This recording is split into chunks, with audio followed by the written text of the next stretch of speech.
Scientist का मानना है कि हम इंसान जल्द ही ऐसी टेक्नोलॉजी हासिल कर लेंगे जिससे हम अपने जीन्स की एडिटिंग कर सकते हैं। और अगर ऐसा सच में होता है तब इस दुनिया में कोई भी इंसान बुढ़ापे की वजह से नहीं मरेगा, क्योंकि हमारे शरीर में मौजूद जीनोम्स ही हमारी सोर्स ऑफ लाइफ है। जैसे कि आप सभी जानते हैं कि जब हम इंसान मरेंगे नहीं तब इस दुनिया में बहुत से चेंजेस आएंगे। तो चलिए जानते हैं किसी के ना मरने से हमारी दुनिया कैसी होगी। 90s के समय हम इंसानों की एवरेज लाइफ एक्सपेक्टेंसी करीब 50 साल की थी, लेकिन पिछले कुछ सालों में हम इंसान अपनी हेल्थ को लेकर बहुत ही ज्यादा कॉन्शियस हो गए हैं, जिस वजह से आज करीब 100 साल बाद इस दुनिया में इंसानों की लाइफ एक्सपेक्टेंसी करीब 73 साल हो गई है। इसी ग्रोथ को देखते हुए फ्यूचरिस्ट जेमी मैथ्सी एक ऐसी टेक्नोलॉजी पर काम कर रहे हैं जो हम इंसानों की एवरेज लाइफ एक्सपेक्टेंसी को और भी ज्यादा बढ़ा देगी। इससे पहले कि हम सभी उस टेक्नोलॉजी के बारे में जाने, हमें ये समझ लेना चाहिए कि लाइफ एक्सपेक्टेंसी को इंक्रीज करने के लिए सबसे पहले हमें किस प्रॉब्लम से निपटना होगा।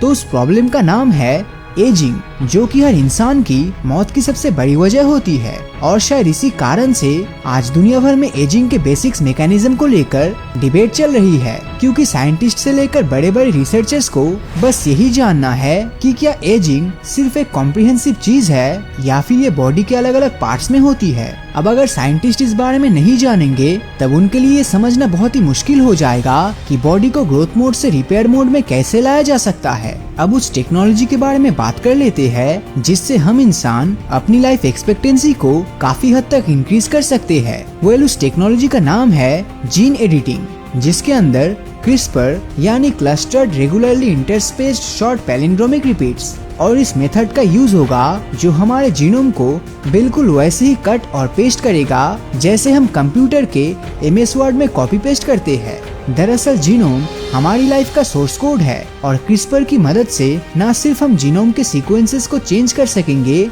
बल्कि जीनोम को काट कर किसी भी जीन को टर्न ऑफ करके उसके बीच में जेनेटिक मटेरियल भी ऐड कर पाएंगे। दोस्तों, शायद ही आपको इस बारे में जानकारी हो कि जीनोम में इस तरह के चेंजेस करके हम हमारी बॉडी के जेनेटिक कोड को रीराइट कर सकते हैं और साथ ही एक दिन ऐसी दुनिया में हम पहुंच जाएंगे जहां कोई भी इंसान बुढ़ापे की वजह से नहीं मरेगा। ये सुनने में तो बहुत ही अच्छा है, पर अगर आप ये सुनने के बाद बहुत ही ज्यादा एक्साइटेड हो रहे हैं तो खुद पर थोड़ा काबू रखिए, क्योंकि असल में ये उतना आसान नहीं होगा जितना कि सुनने में लग रहा है। दरअसल एक तरफ जहाँ इससे कुछ अच्छी चीजें होगी तो वही दूसरी तरफ ये बहुत सी दिक्कतें भी पैदा करेगा। अब अगर अच्छी चीजों की बात करें तो सबसे अच्छी चीज यही होगी कि हम अपने चाहने वाले को कभी नहीं खोएंगे। मतलब हमारी ओल्डर जेनरेशन भी हमारे सामने जिंदा रह पाएगी और हमारा परिवार भी बहुत ही ज्यादा बड़ा हो जाएगा। अब जब लोग अपनी बहुत सारी जेनरेशंस के साथ रहेंगे और कभी मरेंगे नहीं, तब हो सकता है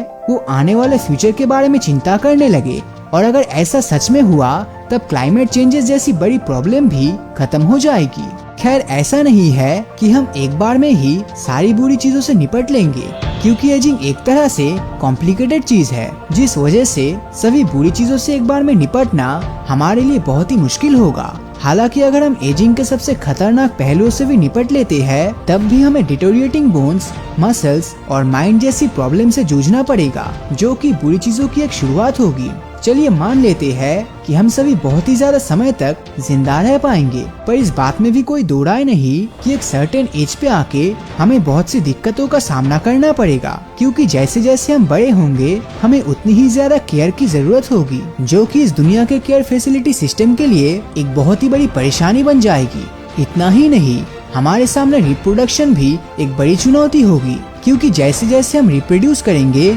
वैसे इस दुनिया की फूड सप्लाईज और अन्य रिसोर्सेज की शॉर्टेज होने लगेगी और इनकी सारी चेन्स बिगड़ जाएगी। दोस्तों, हो सकता है इस स्टेज पर आने के बाद हम बर्थ कंट्रोल पर थोड़ा ध्यान देने लगे, पर यह भी एक तरह से सही नहीं जाएगा, क्योंकि सिटीज में पहले ही पॉपुलेशन बहुत बढ़ चुकी होगी, जिससे कि लोगों के बीच लड़ाई बढ़ते हुए दिखेगा। हालांकि ये सब तब होगा जब इस टेक्नोलॉजी को पूरी दुनिया इस्तेमाल करेगी, और असल में तो ऐसा कहीं से भी नहीं होने वाला, क्योंकि जिस हिसाब से ये दुनिया वर्क करती है उसको देखकर तो ऐसा ही लगता है कि ज्यादा डेवलप्ड और अमीर देश इस टेक्नोलॉजी को सबसे पहले प्राप्त कर लेंगे और इससे सुपर ह्यूमंस की पॉपुलेशन पहले ही तैयार हो जाएगी, जो कि इंटरनेशनल रिलेशंस के लिए बहुत ही ज्यादा खतरनाक साबित हो सकता है। खैर, अब जो भी हो, पर एक बात तो साफ है कि अगर किसी तरह हम इमॉर्टलिटी के कुछ लेवल्स को पा लेते हैं, तब हमें उसके साथ आने वाली चीजों के बारे में भी पहले से प्लानिंग करनी होगी, और हो सकता है मार्स को कॉलोनाइज करना भी हमारी इस प्लानिंग का ही हिस्सा हो। तो इस क्रिस्पर टेक्नोलॉजी के बारे में आपकी जो भी राय है वो नीचे कमेंट करके जरूर बताएं। और अगर ये वीडियो आपको अच्छा लगा हो तो इस वीडियो को लाइक और अपने दोस्तों के साथ शेयर करना मत भूलना। और जिन लोगों ने अभी तक हमारे फेसबुक पेज को फॉलो नहीं किया है, वो वीडियो के ऊपर दिए गए फॉलो बटन को क्लिक कर दीजिए, ताकि जब भी कोई नया वीडियो अपलोड होगा उसका नोटिफिकेशन आप तक सबसे पहले पहुंचेगा। तो मिलता हूँ आपसे अगले वीडियो में, और हमेशा की तरह थैंक्स फॉर वॉचिंग।